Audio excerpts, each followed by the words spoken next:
주말이 지나가고 새로운 요일이 시작됐다. 방글라와의 일이 있었던지 어느덧 5일이 넘게 지나갔다.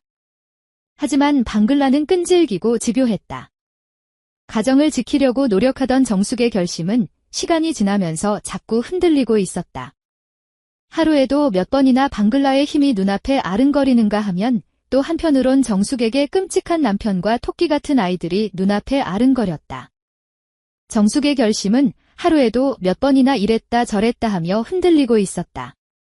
도저히 견딜 수 없었던 정숙은 혜정에게 연락해 방글라에게 연락하지 말아달라고 요청하려 했지만 이상하게 혜정도 연락을 받질 않고 있었다. 그러고 보니 방글라와의 일 이후 혜정과는 아예 연락조차 안 되고 있었다. 정숙은 이러지도 저러지도 못한 채 하루에도 수십 번씩 천국과 지옥을 오가고 있었다. 결국 정숙은 끈질기고 집요한 방글라와 결판을 내기로 했다. 그날 방글라와 만나 더 이상 아무것도 요구하지 말 것을 단판 지으려 했던 것이다. 정숙은 일찍 귀가한 남편에게 아이들을 맡기고 또 한 번의 외출을 했다. 아무것도 모르는 남편은 너무 늦지 말라며 걱정스런 얼굴로 그녀를 보내주었고 그녀는 그런 다정한 남편을 뒤로하고 집을 나섰다. 정숙이 도착한 곳은 지난번 방글라와 처음 만났던 지역의 한 술집이었다. 정숙이 술집 안으로 들어서며 보니 이미 방글라는 그곳에 도착해 있었다.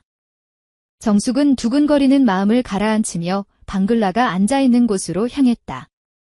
정숙이 다가가자 이내 방글라가 그녀를 발견하고 빙그레 웃음을 지어 보인다.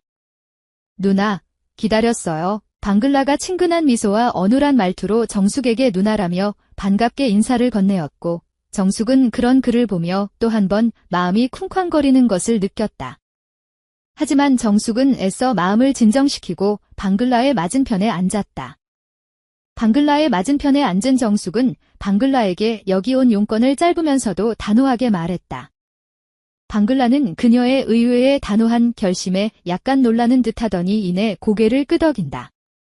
그러면서 정숙에게 한 가지만을 부탁한다. 누나, 알았어요. 대신 오늘 저랑 술 한 잔만 해줘요.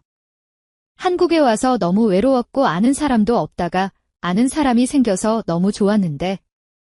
방글라의 풀죽은 모습에 그녀는 괜히 미안함을 느꼈고 그런 마지막 부탁 정도야 못 들어주겠냐는 심정으로 방글라와 술을 마시기 시작했다. 하지만 원래 술이 약하던 정숙은 얼마 못 가 술에 취했고 이제 더 이상 있을 수 없다는 생각으로 자리에서 일어섰다. 정숙이 자리에서 일어서자 방글라가 발에다 주겠다며 따라 일어섰고 둘은 그렇게 술집을 나섰다. 술집에서 나선 방글라는 정숙에게 정류장까지 안내해주겠다고 했고 정숙은 그의 호의를 받아들였다. 하지만 뭔가 이상했다.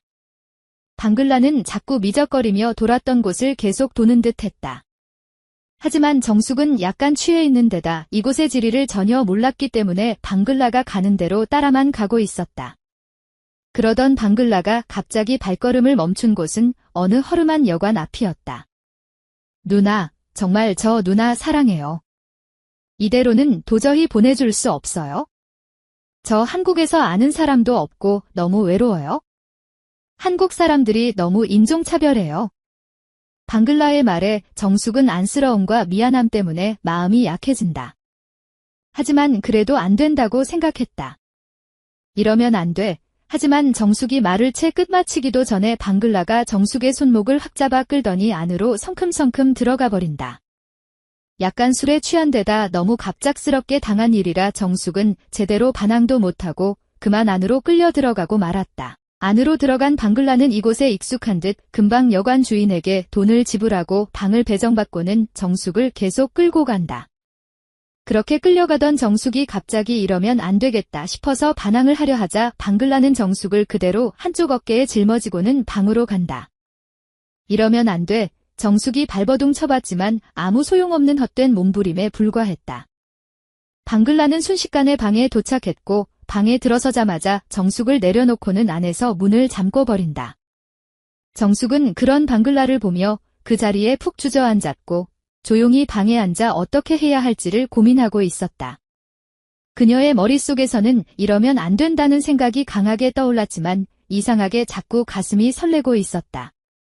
정숙은 그런 방글라를 보는 순간 또 한 번 몸에서 힘이 쭉 빠져나감을 느꼈고 순간 이제 더 이상 방글라로부터 도망갈 수 없다는 것을 느꼈다. 방글라가 정숙에게 서서히 다가가더니 정숙의 눈앞에서 딱 멈춘다. 말은 안 했지만 무언의 명령이었다. 정숙은 방글라의 무언의 명령에 아무런 거부의 의사도 표시하지 못했다.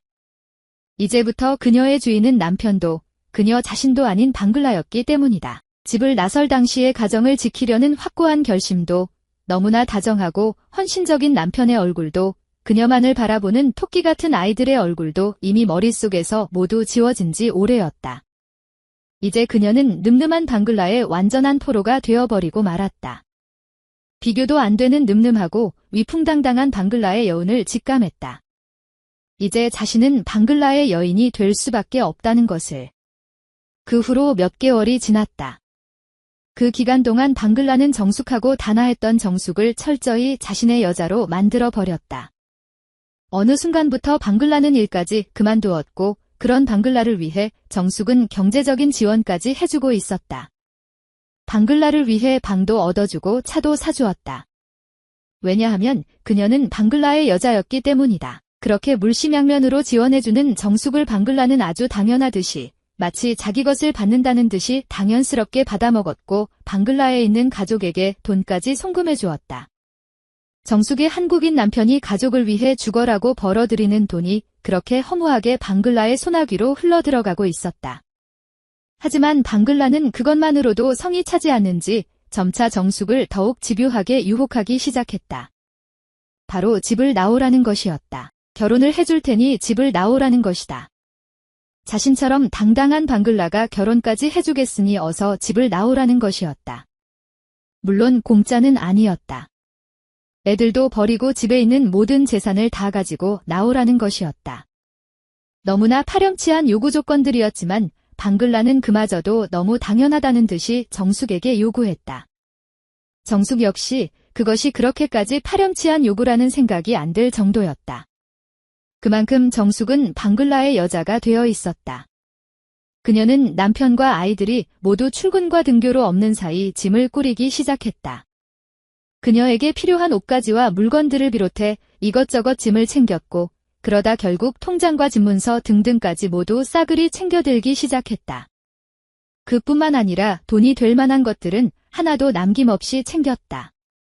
모든 것을 남김없이 챙기자 그녀는 마지막으로 가족 사진을 바라보았다. 특히 아이들의 모습에 시선이 고정되었다. 하지만 그녀는 이내 시선을 거두고 마음을 독하게 먹는다. 그리고 자리에서 일어서서는 짐가방을 들고 집을 나선다. 집을 나서는 그녀의 뱃속에선 새로운 생명의 씨앗이 자라고 있었다. 그녀는 무엇보다도 소중하다는 듯 자신도 모르게 배를 감싸 안으며 힘겹게 집을 나섰다. 어느새 그녀 앞에 택시가 오더니 멈춰선다. 그녀의 모습이 택시 안으로 스르르 사라지며 모습을 감춘다.